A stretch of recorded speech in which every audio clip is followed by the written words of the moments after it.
So here's a video I never wanted to make.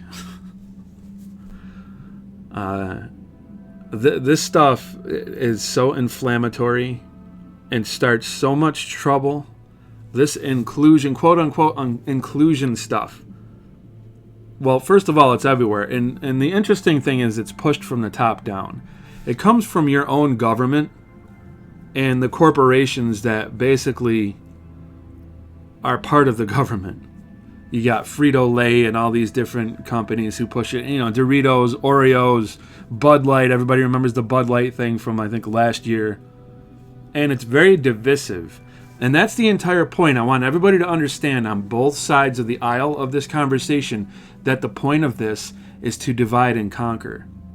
I've pointed out Hegelian dialectic before. If you're not aware of what that is, basically it takes two sides, it manufactures them, and rubs them against each other until nothing's left. And then the central power that props that up comes along and reaps all the rewards when both sides are used. The same thing happened before in Weimar Republic. I made a whole video about it. I'll let you guys look at a clip of that.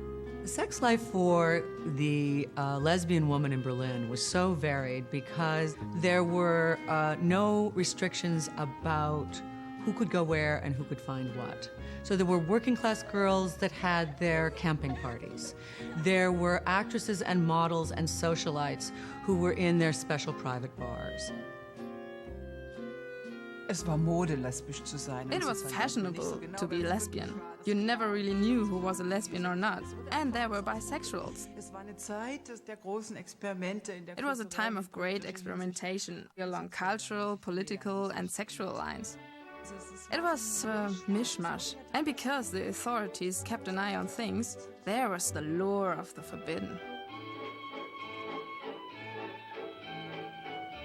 There was a broad range of female types within the Sapphic culture. It wasn't just the plain old butch femme. You had this broad variation of women. And you had something called the sharper, who was the older, independent woman who knew all these languages and seduced young housewives and converted young schoolgirls. Woman who knew all these languages and seduced young housewives and converted young schoolgirls. Whoa! Whoa! Berlin was basically the fighting ground of politics through culture. Every intellectual was leftish.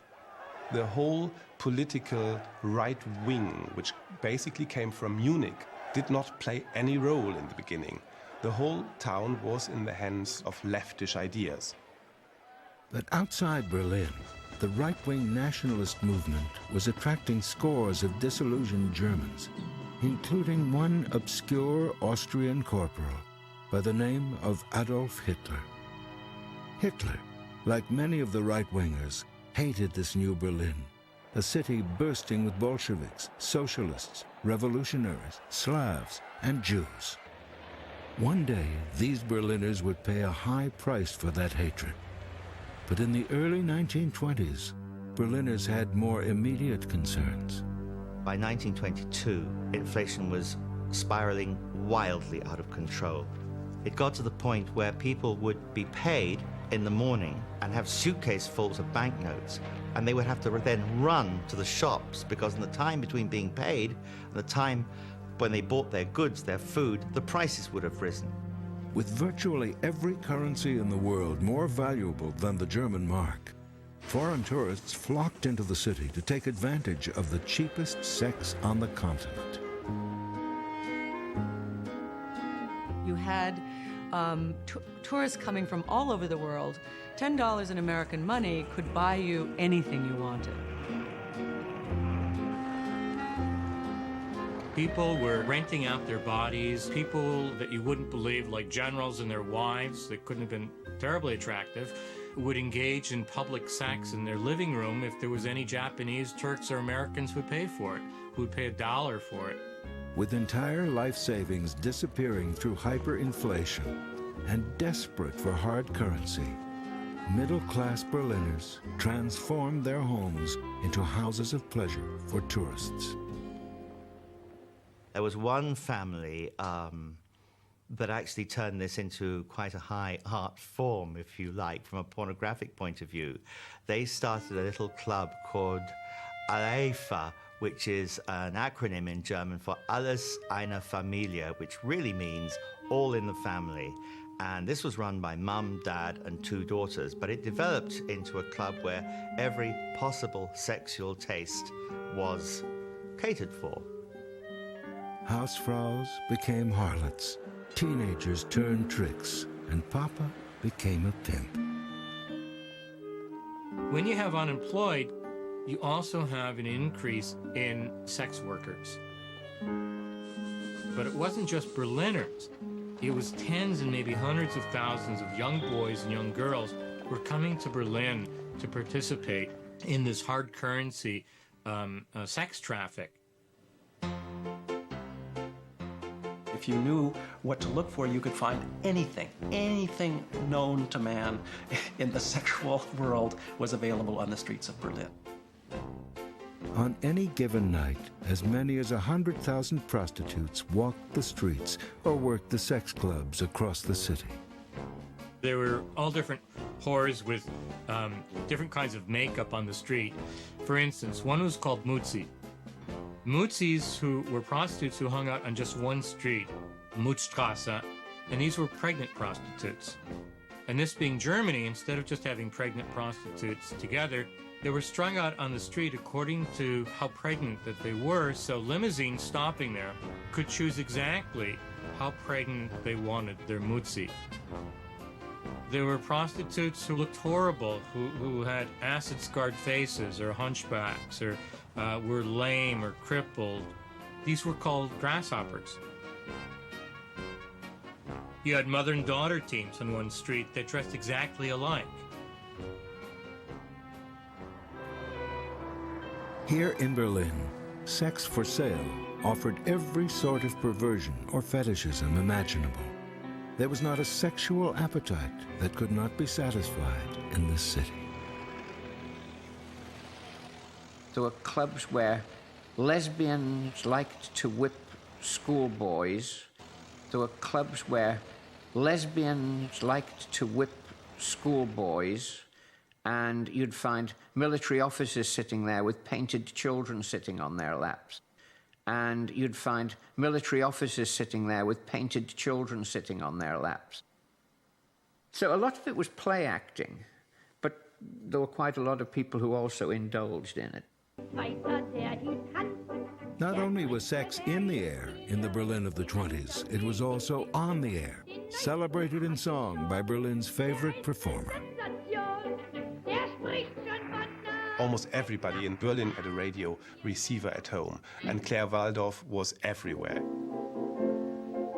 Claire Waldorf, the saucy cabaret performer who sang about sex with raucous gusto, had become the darling of Berlin.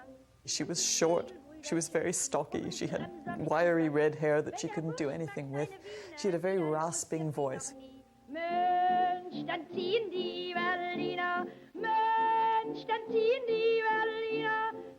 She was something like a symbol of the city for men and women alike. They looked to her as a symbol of what the ideal Berlinerin should be. Like seemingly all of the really creative Berliners, Claire Waldorf came from somewhere else. She learned the Berlin dialect, which is a very broad, very particular dialect, and very humorous and very irreverent, a little bit like Cockney in London.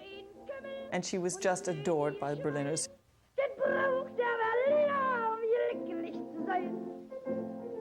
Everybody in Berlin knew Claire Waldorf was the first official lesbian in Berlin, and she did not make a secret out of it. And she basically had tried to convince all women who were important in culture that to be a lesbian is quite a nice thing. And she did not make a secret out of it. Right, she didn't make a secret. No. She basically had tried to convince all women who were important in culture that to be a lesbian is quite a nice thing. Right, but she wanted to convince who? All the important women in culture. Why? Because they could reach the most people. And that way Satan can cast a nice, big, wide net. See, because it's not just Jesus who has people evangelizing. There's another side. And they want to recruit too. I don't know if you were aware of that. But now you should be. So you can see that in the past, one side was propped up, and then another side reacted to it. And out of that Hegelian dialectic, we ended up with World War II. Now, there are many things that led to World War II, chief of them being the Versailles Treaty, which was, everybody pretty much agrees, was going to cause World War II eventually because it was so unfair. But the seeds of this were planted in Germany a long time ago. And I'm pretty sure it happened in Spain as well. And it's very clever because it works very well. It makes people angry on both sides because people believe vehemently in either one side or the other. And there is an oath that you can read. I'll have some of it up on your screen, where it says that they're going to pretend to be one side while your brother is on the other side secretly working against you, but really you're both on the same side. And I'm going to read forums that show you how divisive this is from EverQuest 1, EverQuest 2, Star Wars Galaxies, which is a private server. And I'm going to show you how it's starting to slowly creep up into our community in EQOA. Because there was somebody on the server who was getting irritated about the fact that I mentioned that EverQuest 1 and 2 were having Pride Parade type events. And that I don't want to see pride flag shields in EQOA. I don't want to see pride flags hanging off of the keeps in Kinos. I remember I used to play this game called Multi-Theft Auto, and if you don't know what that is, it was basically an MMORPG version of San Andreas. It's really awesome. You had tons of different classes, from the cops to the criminals to just people who drive buses. There's fishermen, etc. All sorts of stuff, pilots. And I played it from 2011 up until, I don't know, like 2015 or something like that. And I went back last year to check it out, and I'm riding down the street on my Harley, and I see all along both sides of the street are pride flags. Something that was never in the game before, but now, well, it just has to represent our modern political atmosphere. And there's people who will say, it's not a political thing. It's not political. It's apolitical. Well, no, it's very political. I don't know where you might come from, but here in the United States, the LGBTQ DEI thing is very divisive, and a lot of people do not like it, and it's a very political thing. It's been politicized, okay? And it's funny, a lot of these forums will tell you, we don't want you talking about religion and real-world politics and sexual things. We don't want you talking about any of that. But yet, the inclusion people, they get to say whatever they want to say. And if you don't agree with them, well, you're not included. It's funny how they call it inclusion, which is a loaded term. It basically just means activism. It's not about everybody being included, because they don't want Christians to be included. They don't want conservatives to be included. They don't want people who believe in traditional family values to be included. And they don't want people who want these things separated from their fantasy downtime included. You're not included in their inclusion, but they don't tell you that, see? Because Marxist speech is very clever. It's very Orwellian. If you're not aware of George Orwell in 1984, well, in that book, there were people who were changing language in subtle ways to soften up certain terms and to load certain terms up with other things, so that if you don't agree with inclusion, well, you're the problem. You're the bigot. You're the homophobe. You're the racist. You're the guy that's going to be beaten over the head, and you're going to have your voice removed. But we can have all the voice that we want because we're the inclusive people. It's not about inclusion. It's about activism. It's about division. And the people who are active about this, most of the activists in this movement have absolutely no idea what the end goal is, what the fruit of this is meant to do. It's meant to divide and conquer from the inside out. And there's a lot of people who grew up in communist nations that recognize it. Like you had that lady who recognized it on a bus and started tearing all the stuff down. And she was telling me, but this is communism. This came from the country that I escaped to get here. I came to the United States and it's coming here too. You can't allow this. And she's tearing it all down. Yeah.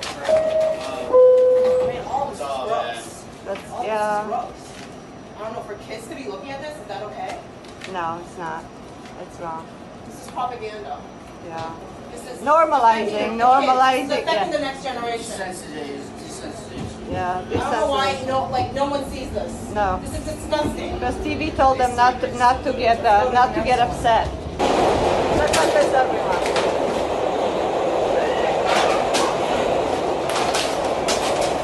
Nicely done, Dave. Nicely done. Divide and conquer. That's what the Chinese want.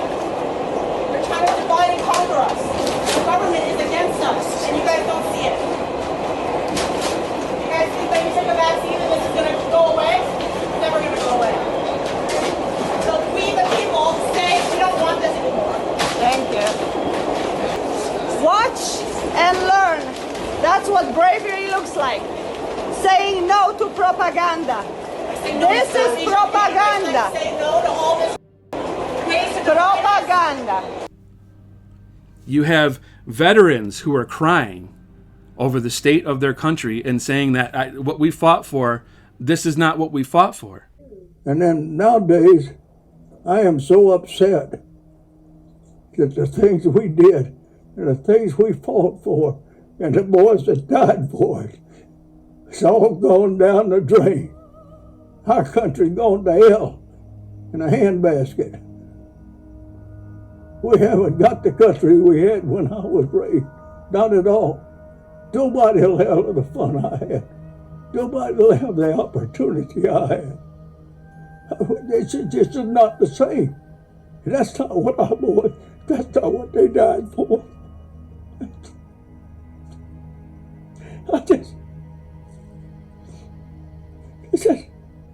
It's not it. Darling, I'm so sorry. I'll be all right. Just takes me time. This is not the country we fought to preserve. Little did they know, they were fighting for something different. And this is why people in my community dislike me, some of them, and they call me a conspiracy theorist and Alex Jones and this and that, because I point to the fact that this stuff has happened in the past and there's a point to it. There's a conclusion to it that people can't see. And it's meant to prop up both sides to get them to fight. And you can look at history and you can see that's exactly what happened. If we didn't have the history to prove that what this is, then I would say, yeah, maybe who knows where it's going, I don't know. But we have literal historical documents. We have video. We have the people talking about their agenda years later in the 2000s about what their agenda was and how wonderful it was. They will straight up tell you that they put lesbians on the radio to recruit housewives and schoolgirls. And they were trying to go after women of influence and power, movie stars, singers, etc., to promote this and spread it further. In a haunting painting, the Scarlet Whore of Babylon, as some called her, was captured for history, and none too soon, for she died shortly after at the age of 29, surrounded by statues of the Virgin Mary and empty morphine syringes.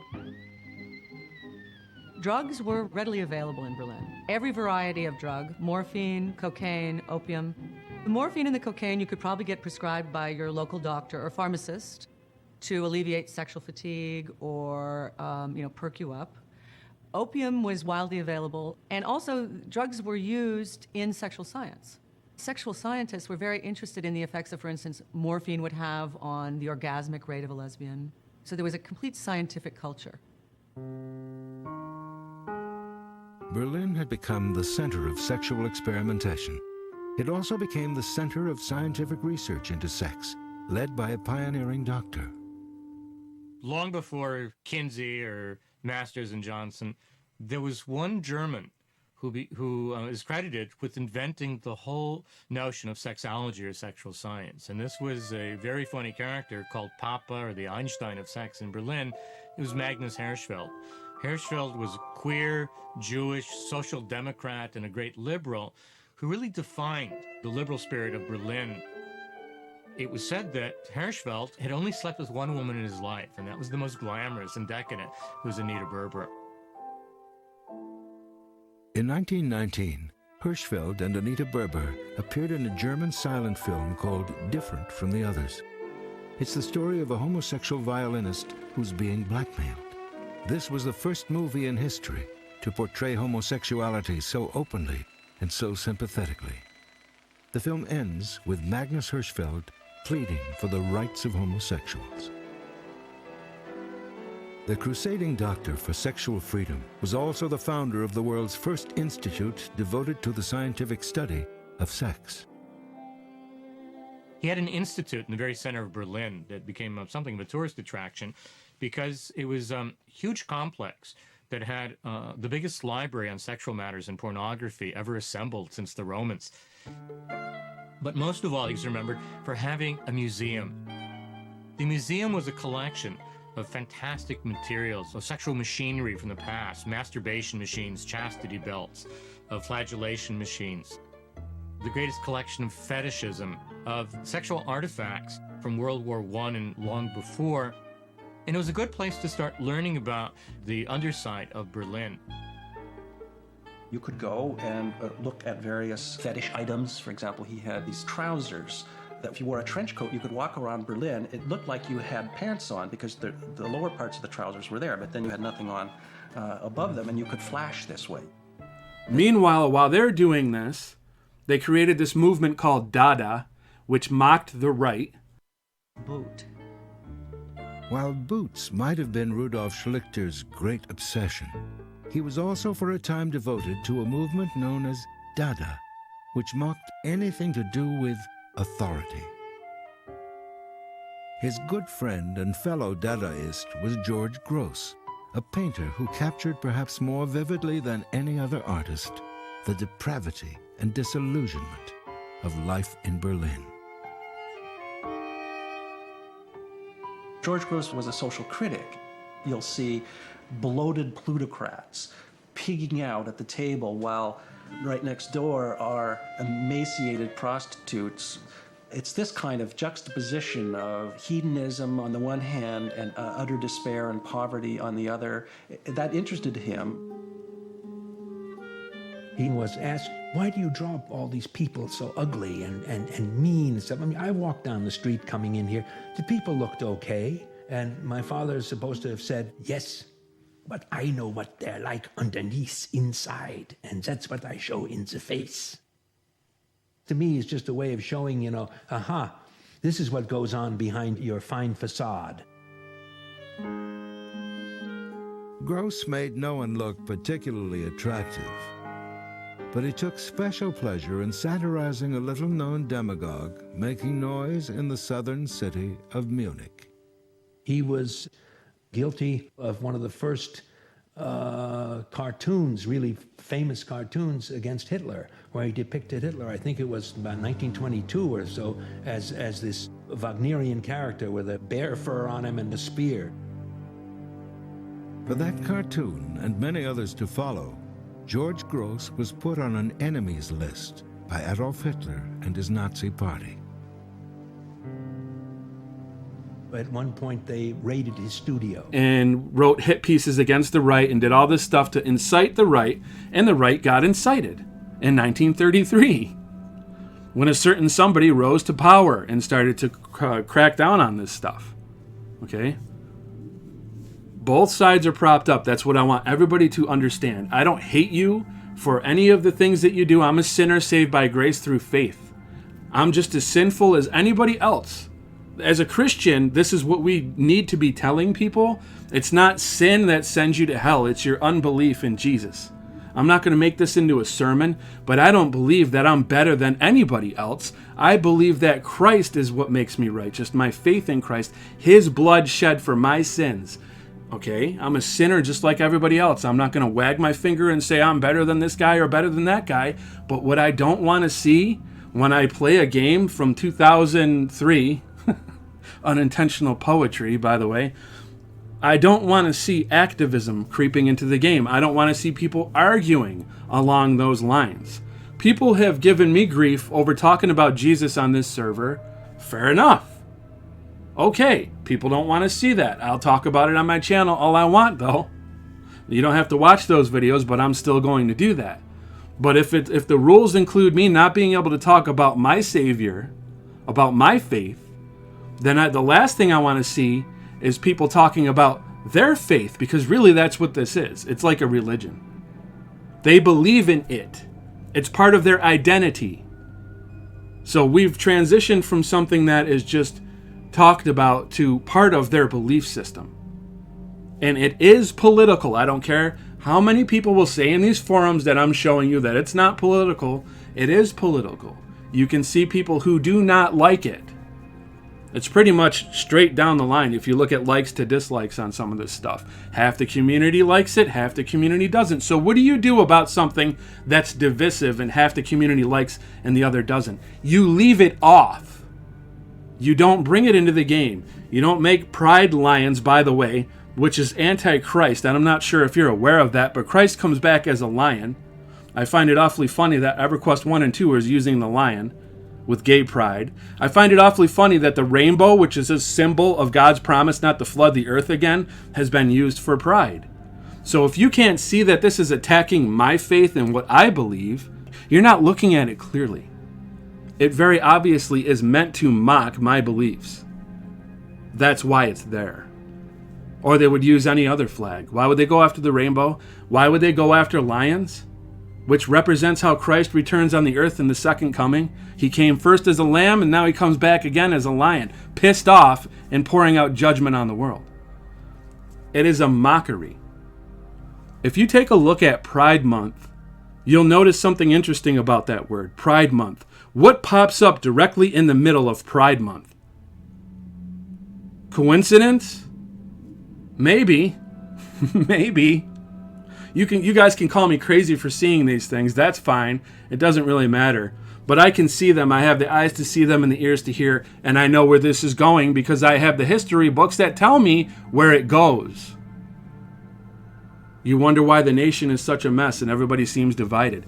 We've got male versus female with MGTOW and men going their own way. Man, that's real great for our society. Men not having babies with women. That's going to be awesome. MGTOW isn't good either. I don't like that. I understand why guys don't want to get committed with women who are all feminist and they want to do this and that and then just want to go out in their own way and stay away from that. I understand that, but it's still divisive.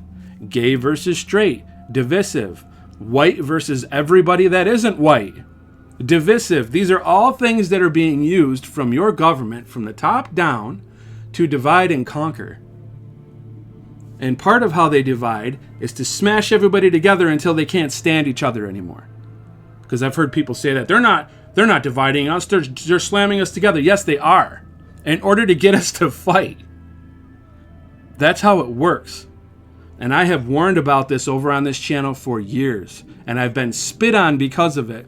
But I'm not going to stop warning people about it. I feel a duty to tell people, hey, don't get caught up on either side of this. Because it's going to lead into the worst time in human history. There is a very bad time on the horizon. If you can't see that brewing, I don't know what to say to you. But it is coming, and it has happened in the past. And I don't see any reason to push this stuff into everything from Star Wars to Lord of the Rings, even down to Willow. They even had to go after Willow. A movie that I didn't think anybody really cared about, but a few of us. I've got the arcade game on my cabinet. And I'm glad it was made before there were pride flags hanging all over in the game, and I had a transgender character to select from. I mean, this is just ridiculous. It's ridiculous. What does Tolkien lore, Tolkien-esque lore, Lord of the Rings, what does any of that have to do with modern political LGBTQ, DEI, or any of that stuff? Nothing.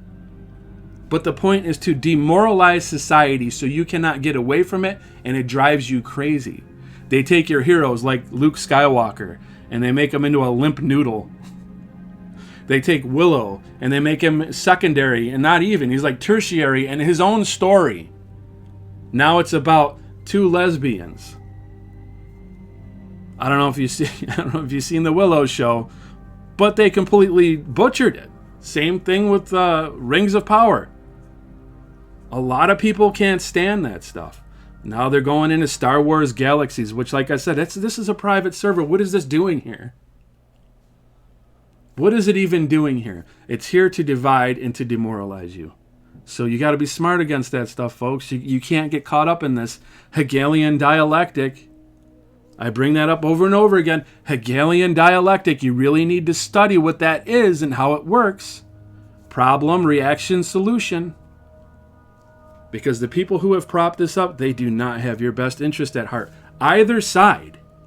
It doesn't matter which side of the aisle you find yourself on, you're being used and pulled into a conflict. So it's best to just leave it off. Enjoy your downtime, killing giants, okay?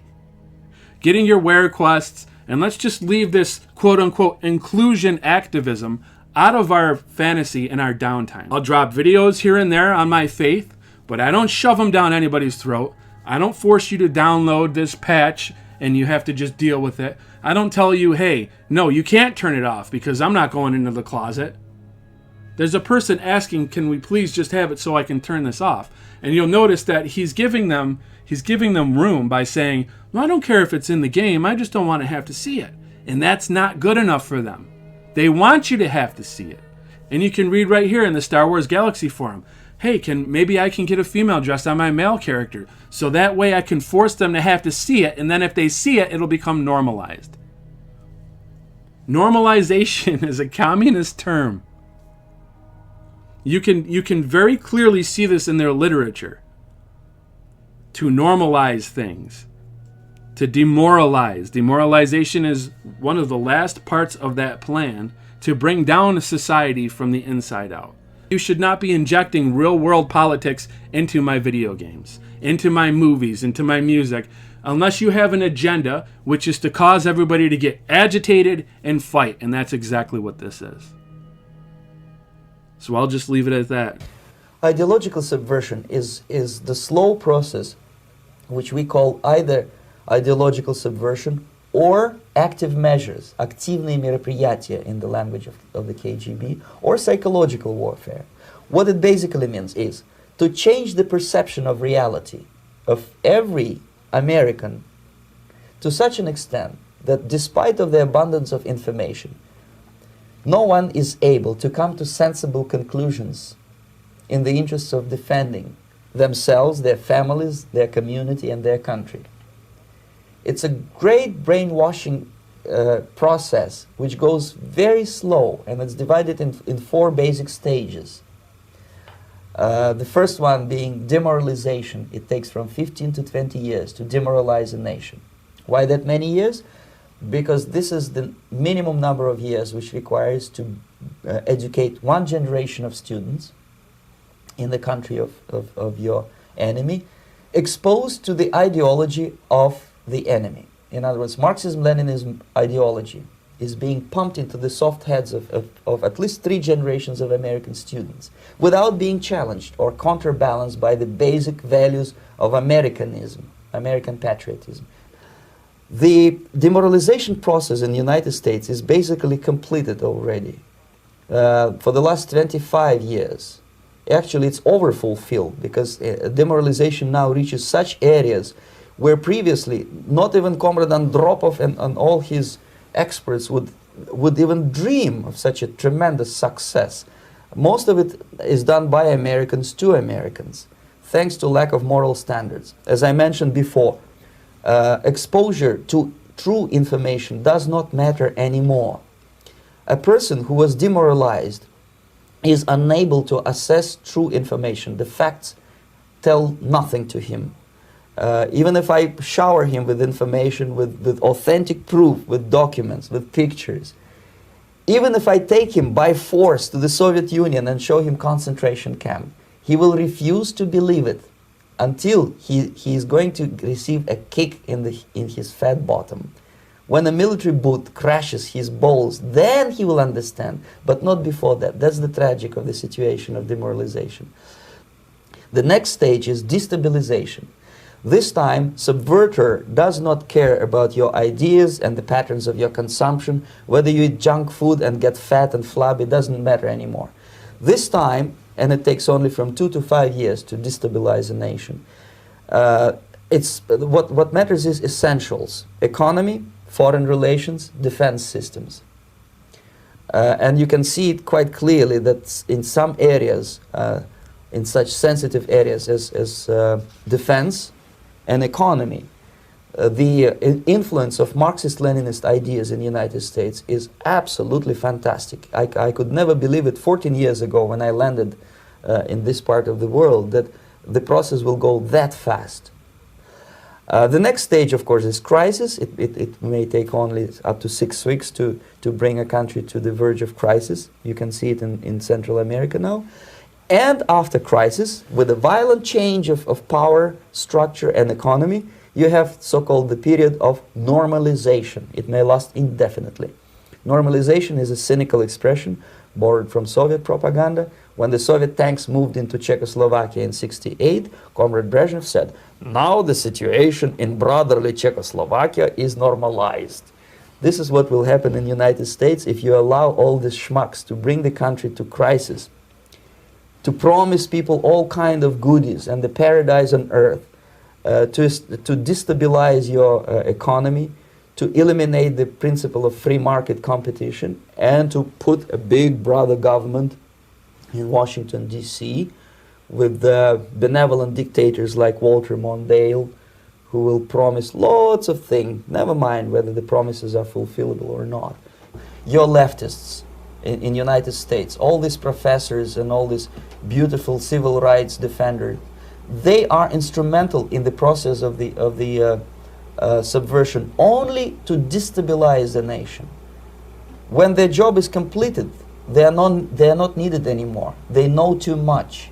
Some of them, when they get disillusioned, when they see that Marxist-Leninists come to power, obviously they get offended.